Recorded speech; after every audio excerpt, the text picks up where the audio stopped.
Los inversores no están preparados para lo que está a punto de ocurrir. La espera ya ha llegado a su fin y vamos a atravesar uno de los momentos más delicados de las últimas décadas. Y no, estas no han sido mis palabras, sino las de Robert Kiyosaki, famoso inversor, escritor y empresario, que recientemente ha revelado su predicción sobre la situación de los principales mercados del mundo después de que el Fondo Monetario Internacional alertara a los inversores de que la economía mundial se acercaba a una de las fases más complicadas desde la Segunda Guerra Mundial. Un momento que podría cambiar drásticamente todo lo que hasta ahora creíamos posible. Y a pesar de que a muchos le asusten estas palabras y pueda parecer algo malo, realmente nos está presentando una de las mayores oportunidades de la historia y podría ser muy positivo. En el vídeo de hoy vamos a hablar de un tema muy importante que será determinante para los mercados en las próximas semanas. Y para ello vamos a hacer un breve repaso de todos los eventos que hemos vivido de una forma similar y el posible impacto que podría tener en nuestras inversiones. También me gustaría aprovechar esta intervención de Robert Kiyosaki para lanzaros una propuesta. Y es que si veo que hay mucho apoyo en el vídeo de hoy en los comentarios, la semana que viene traeré un nuevo vídeo hablando sobre una de las últimas entrevistas de Robert en la que revela por qué las recesiones son los mejores momentos para hacerse millonario. Pero antes de nada recuerda que este vídeo no es una recomendación de inversión, que tienes que hacer tu propio análisis y nunca invertir un dinero que no te puedas permitir perder. Y también te voy a pedir, como no, que destroces el botón me gusta, que ayuda un montón al canal. Muchas gracias. ¿Quién es Robert Kiyosaki? Por si aún no conoces a Robert Kiyosaki, este famoso inversor y empresario saltó a la fama en el año 1997 después de publicar su famoso libro Padre Rico, Padre Pobre, un título que no solo se convirtió en un bestseller mundial, sino que también cambió la forma en la que mucha gente veía el dinero, la educación financiera y las inversiones. Desde entonces, Kiyosaki se ha convertido en un referente en el mundo de la inversión, sobre todo por su enfoque en activos como bienes raíces, metales preciosos y más reciente Bitcoin.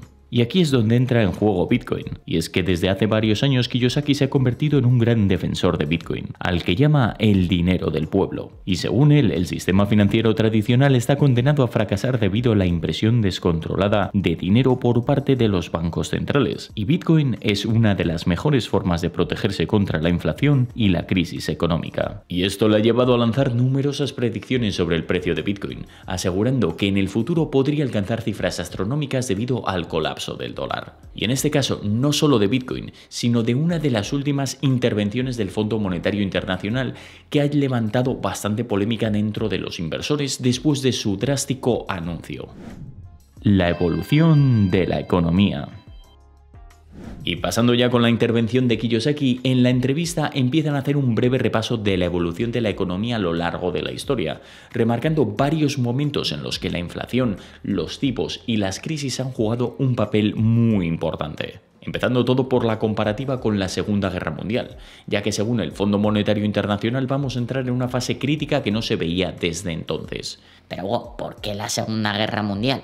Pues si retrocedemos unos cuantos años hasta aquel trágico momento, a nivel macroeconómico, esta guerra nos adentró en una fase muy peculiar, en la que debido a los conflictos armados, al igual que vivimos durante el COVID, muchas personas estuvieron encerradas en sus respectivas casas o estaban luchando en los campos de batalla. Más adelante la guerra terminó, pero no había abastecimiento de mercancías y bienes. Las redes globales también estaban completamente destrozadas y cuando las personas volvieron a la normalidad y empezaron a consumir de nuevo, este aumento drástico en el consumo hizo que la inflación empezara a subir de forma parabólica. Entrando entonces en un periodo muy peculiar en el que, viendo esta subida de la inflación, los tipos empezaron a subir, y esto llevó a la economía a una fuerte recesión, debido al endurecimiento repentino de las condiciones monetarias, que como resultado hizo que la inflación pasara a ser negativa. Es decir, el coste de la vida de las personas se disparó, pero el nivel de salarios era el mismo, provocando que las personas no pudieran permitirse aquellos bienes que necesitaban, lo que acabó derivando en un colapso económico. Una situación muy similar a la que se vivió en el año 1974, un periodo que llevó a una fuerte subida del precio del petróleo a raíz del famoso Arab Oil Embargo, un evento que tuvo lugar tras la guerra árabe-israelí en el año 1973, cuando los miembros árabes de la Organización de Países Exportadores de Petróleo impusieron a Estados Unidos un embargo como represalia por la ayuda de Estados Unidos al ejército israelí. Esto catapultó el precio del petróleo, disparando así la inflación, y nos llevó de lleno a una nueva crisis tras la subida de los tipos de interés, resultando en una caída del mercado de acciones de más de un 50%, lo que hizo que el indicador del ISM, que como ya explicamos hace unas semanas, ayuda a ver si estamos en una recesión o en un crecimiento económico, marcando en resultados inferiores a 50 una debilidad económica y en superiores una fortaleza, pues este indicador se desplomó hasta los 30 puntos, el punto más bajo jamás registrado. Y lo peor de todo es que esto ocurrió en tan solo 4 meses. Lo que resultó finalmente en una caída de la inflación que poco a poco fue volviendo a niveles más lógicos, ya que aunque la gente piense que la inflación siempre va para arriba, en este caso tras 1974 fue cayendo poco a poco. Un escenario que según explican a nivel macroeconómico es bastante similar al que estamos atravesando actualmente, después de haber tenido tantas tensiones con una subida enorme del precio de los bienes, lo que ha llevado a un repunte en la inflación y una subida muy fuerte en los tipos al igual que ocurrió en el 74. Pero Hugo, ¿esto significa que vamos a entrar en una fuerte recesión? Pues no, ya que no siempre ha evolucionado de esta manera. De hecho, si repasamos la época de los 80, después de vivir un nuevo repunte en la inflación que resultó en un ajuste de tipos, la economía no llegó a entrar en recesión porque la Fed empezó a bajar los tipos de forma brusca. Luego seguimos con lo ocurrido en el año 2008, donde el precio del petróleo era de $147 y la inflación estaba en un 6% aproximadamente. Es decir, ambos bastante altos, pero sin embargo bajaron los tipos para evitar que la economía implosionara. Vale, sí, pero ¿dónde quieren llegar con todo esto? Pues si extrapolamos todo esto al ciclo que estamos viviendo actualmente, tenemos una época en la que estamos viviendo algo similar a lo ocurrido en los periodos que hemos repasado, donde el nivel de precios ha disparado aumentando el coste de vida de las personas, pero sin embargo esto no se ha reflejado en los salarios, haciendo que las personas no puedan seguir su ritmo de vida y se empobrezcan y endeuden. Esto además se ha juntado con el endurecimiento de las condiciones económicas, lo que ha llevado a una fuerte subida de los tipos hasta los niveles más altos de las últimas décadas, y como resultado ha provocado una subida brutal de las hipotecas y préstamos. Además, las empresas, principalmente las tecnológicas, han tenido que llevar a cabo despidos masivos y también han sufrido una bajada importante de sus beneficios a medida que sus costes aumentaban. Pero sus precios de venta no pueden seguir a este ritmo porque si no, sus ventas caerían. Y todos estos eventos han dejado una situación muy delicada que llevamos atravesando ya varios meses, y estamos entre la espada y la pared con la recesión, y una amenaza que no acaba de llegar pero tampoco se evita, después vuelve, pero no. ¿Tendremos una recesión en 2025? Y hablando del debate de una recesión, tenemos que responder a la pregunta de ¿qué es una recesión? Un evento que según la definición técnica resultaría de vivir 2 trimestres consecutivos con un crecimiento económico negativo, y que según explican para ellos es un evento que resulta en una pérdida de trabajos, una reducción de patrimonio por tener una caída importante de los principales mercados y activos, tal y como suele ocurrir en las recesiones. ¿Pero esto realmente es un escenario realista? Pues aquí entra en juego un factor muy importante que es la hoja de balance de la Fed. Es decir, como aprovechan para imprimir dinero para sacarnos de esta pésima situación y salvar los muebles, se refleja no solo en una subida de la inflación, sino en algo mucho más profundo, en la continua devaluación de la moneda, provocando que el resto de activos en comparación suban. Y cuando digo suban es porque en realidad no están subiendo tan fuerte, sino que están reflejando la caída del dinero fiat. Todo esto nos lleva a una situación totalmente diferente a la que estamos viendo ahora, en la que los inversores empiezan a sentirse mejor, ven como todo ya está en verde y de la noche a la mañana parece que pasamos página y olvidamos que en realidad la situación no es tan buena y optimista como parece. Pero en realidad todo esto podría ser un truco.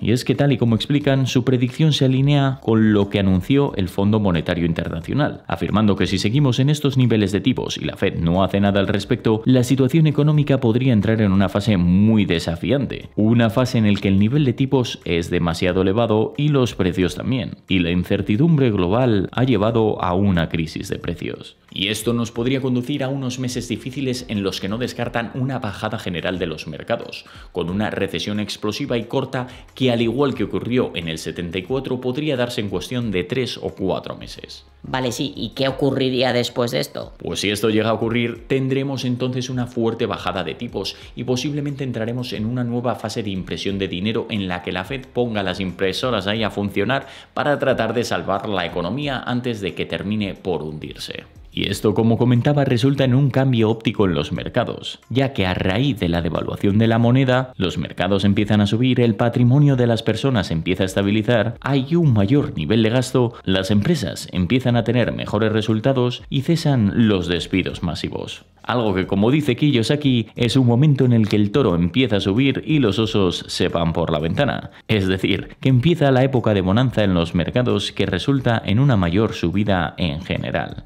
Vale, sí, pero ¿cuándo podría cambiar esta situación y empezar todo a subir? Pues si nos fijamos, desde el año 2000 la Fed ha estado recortando tipos y dándole a la maquinita para solventar las épocas más desafiantes a nivel económico. Y viendo que Trump, al igual que en 2018, está enfocado en reducir los tipos, esto podría pivotar antes de lo que parece, o bien por un cambio de estrategia en la Fed, o bien porque la situación económica entre en un nivel tan crítico que estén obligados a hacerlo. Y por resumir, volviendo a la comparativa de este ciclo con lo que ocurrió tras la Segunda Guerra Mundial, sí vivimos algo similar, que viendo las condiciones actuales de inflación, problemas de abastecimiento, problemas de precios y endeudamiento. Y es que por aquel entonces experimentamos un fuerte colapso económico que llegaría a su fin tan pronto como empezaron a bajar los tipos de interés, estabilizando así la situación y evolucionando hacia un periodo muy positivo para los inversores y los activos, que llevó a un boom masivo en los mercados durante el final de los años 40 y el principio de los 50. Dejando muchos estímulos económicos que ayudaron a que el mundo se fuera recuperando de la fuerte depresión posguerra. Y aunque puede que tengamos una sacudida económica, esta no tendría ni de lejos el impacto de la que se vivió posguerra. Lo que sí que podríamos vivir es una fase de estímulos económicos con bajadas de tipos, mejoras de abastecimiento y con los gobiernos mundiales trabajando de forma conjunta por mejorar toda esta situación. Lo que se traduciría en una nueva época de crecimiento económico que nos sacaría del pozo en el que hemos ido entrando durante estos años, con la crisis bancaria, con la subida indiscriminada de tipos y el nivel de endeudamiento en máximos. Por eso mismo, viendo todos los desarrollos y grandes cambios en el mundo, es cuestión de tiempo para que la situación vaya mejor. Y aunque aún sí que es cierto que es demasiado temprano para sacar demasiadas conclusiones y adelantarse a un momento concreto en que la situación pueda pivotar, al final, tarde o temprano, esta situación se revertirá y la incertidumbre y el miedo por una recesión empezará a desaparecer, dejándonos una época de buena economía. Pues eso es todo por hoy, muchísimas gracias por haberme acompañado hasta el final. Recuerda, como siempre, destrozar el botón me gusta, suscribirte y sobre todo activar las notificaciones, que durante la primera hora respondo a todas vuestras dudas y comentarios. También me puedes seguir en mis cuentas de Instagram, X y Telegram, donde publico todos los días. Muchísimas gracias por estar aquí, que ya sabes que sin ti esto no sería posible. Que tengas un día increíble y nos vemos en el próximo vídeo. Save to invest and have healthy pockets.